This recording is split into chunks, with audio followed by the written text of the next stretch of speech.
வணக்கம், welcomes to உலகத்தமிழா. இப்போ நம்ம பார்க்க போகிற ரெசிபி ஆப்பிள் கீர். இது குழந்தைங்க ரொம்ப விரும்பி சாப்பிடுவாங்கங்க. குழந்தைங்க மட்டும் இல்லை, பெரியவங்க கூட ரொம்ப டேஸ்ட்டாக இருக்குன்னு விரும்பி சாப்பிடுவாங்க. அந்த கீர் தான் இப்போ நம்ம செய்ய போகிறோம். வாங்க எப்படி செய்யறதுன்னு பார்க்கலாம். அதுக்கு முன்னாடி நம்ம சேனலை இது வரைக்கும் சப்ஸ்கிரைப் பண்ணலைன்னா சப்ஸ்கிரைப் பண்ணிவிடுங்க. பக்கத்தில் இருக்க பெல் ஐக்கானையும் ப்ரெஸ் பண்ணிவிடுங்க. அப்போ தான் நாங்கள் போடுற வீடியோஸை உடனுக்குடனாக உங்களால் பார்க்க முடியும். வாங்க எப்படி செய்யறதுன்னு பார்க்கலாம். கமெண்ட்ஸை நம்ம வீடியோ கீழே வர கமெண்ட் செக்ஷனில் தெரியப்படுத்துங்க. இந்த வீடியோ பிடிச்சிருந்தா லைக் பண்ணி. ஆப்பிள் கீர் செய்யறதுக்கு ஒரு பேனில் பால் எடுத்து ஊற்றி வச்சுருக்கேங்க. 1/2 லிட்டர் பால் எடுத்துருக்கேன். அது நல்லா காயட்டும். அதுக்குள்ளே நம்ம ஆப்பிளை திருவி எடுத்துகிட்டு வந்துடலாம். ஆப்பிள் கீர் செய்யறதுக்கு இப்போ இந்த சைஸ் ஆப்பிள் ஒன்று எடுத்துருக்கேங்க. இது வந்து மீடியம் சைஸு, சின்னதும் இல்லை பெருசும் இல்லை. இதுக்கு 1/2 லிட்டர் பால் எடுத்து காய வச்சுருக்கோம். இப்போ இதை வந்து நம்ம தோலை சீவிடலாம்.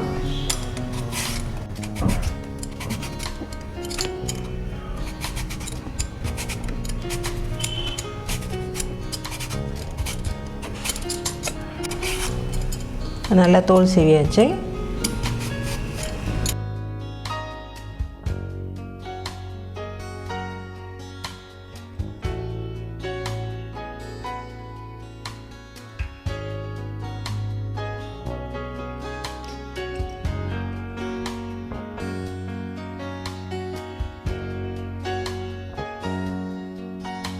இப்போ இந்த ஆப்பிளை சீவிடலாங்க. சீவலாம்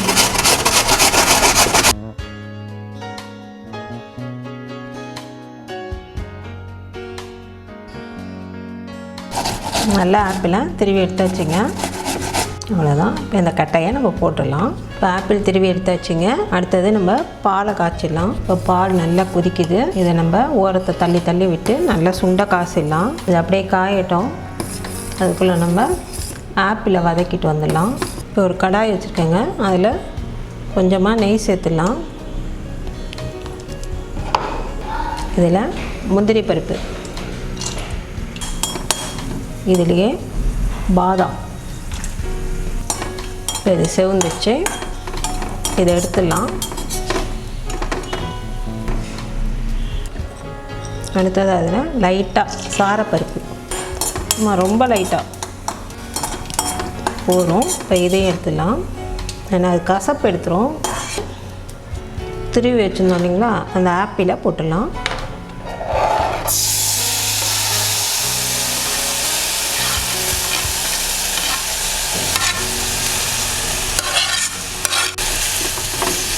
இந்த ஆப்பிளில் இருக்க தண்ணியெல்லாம் போகிற வரைக்கும் நல்லா சுருளை வதக்கணும். கொஞ்சம் நேரம் வதங்கட்டும். ஆப்பிளில் இருக்க தண்ணியெல்லாம் போயிட்டு நல்லா சுருண்டி வந்துட்டு பாருங்கள். இப்போ இந்த மாதிரி இதுதான் கரெக்டு ஸ்டேஜு. இப்போ கடாயில் ஒட்டாமல் எடுக்கிறதுக்கு வருது. இப்போ இந்த ஸ்டேஜில் நம்ம ஸ்டவ் ஆஃப் பண்ணிவிட்டு ஆற வச்சிடலாம். இப்போ பால் நல்லா சுண்டை காஞ்சிடுச்சுங்க. இப்போ உங்களுக்கே தெரியும், ஊற்றும்போது நிறைய இருந்தது. இப்போ நல்லா சுண்டை காஞ்சிடுச்சு. இதில் ஏலக்காய் தூள் ஒரு 3 ஏலக்காய் நசுக்கி வச்சுருக்கேன். அது சேர்த்துடலாம். இப்போ இதுக்கு 1/2 கப் சர்க்கரை. சர்க்கரை கலாயிட்டோம். கரையிற வரைக்கும் இருக்கும். இந்த ஸ்டேஜில் நீங்கள் குங்குமம் போட்டாலும் போடலாம். நான் குங்குமப்பூ இல்லை, அதனால் ஃபுட் கலர் சேர்க்குறேன், எல்லோ கலரு. இப்போ இதில் குங்குமப்பூ போட்டிங்கன்னா சூப்பராக அதுவே ஒரிஜினலாக எல்லோ கலர் வந்துடும். இப்போ இதை அப்படியே ஆற வச்சிடலாம். ஆற வச்சுட்டு தான் இந்த பாலில் ஆப்பிளை சேர்க்கணும், இல்லைனா திரி ஆகிடும். ஸோ பாலும் ஆறணும், அந்த நம்ம வதக்கி வச்ச ஆப்பிளும் ஆறணும். கொஞ்சம் நேரம் ஆகட்டும். இப்போ பால் நல்லா ஆறிடுச்சிங்க. ஆப்பிளும் நல்லா ஆறிடுச்சு. இதை இதில் கலந்துடலாம். இதோட முந்திரியும் பாதாமும் அறுத்து வச்சதை சேர்த்துடலாம். இதை கொஞ்சம் மிக்ஸ் பண்ணிவிட்டு இது நல்லா கலந்தாச்சு. ரெண்டுமே ஆறி இருக்கணும். இப்போ நமக்கு சுவையான ஆப்பிள் கீர் ரெடி ஆயிடுச்சு. இப்போ இதில் சாரப்பருப்பு கொஞ்சம் தூவிடலாம். இதையும் கலந்துடலாம். இது அப்படியே ஃப்ரீசரில் வச்சு குடித்தோம்னா ரொம்ப சூப்பராக இருக்கும். இல்லை ஃப்ரீசரில் வச்சா சளி பிடிக்கும் அப்படின்றவங்க அப்படியே கூட சோப்பு. இப்போ நம்ம இதை கிளாஸுக்கு மாற்றிடலாம்.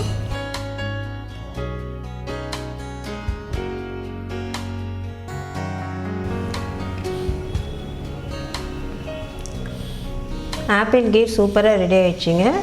நீங்களும் உங்கள் வீட்டில் இதே மாதிரி செஞ்சு பார்த்துட்டு உங்கள் கமெண்ட்ஸை நம்ம வீடியோ கீழே வர கமெண்ட் செக்ஷனில் தெரியப்படுத்துங்க. இந்த வீடியோ பிடிச்சிருந்தா லைக் பண்ணுங்கள், ஷேர் பண்ணுங்கள். மறக்காமல் உலக தமிழா சேனலை சப்ஸ்கிரைப் பண்ணுங்கள். தேங்க்யூ.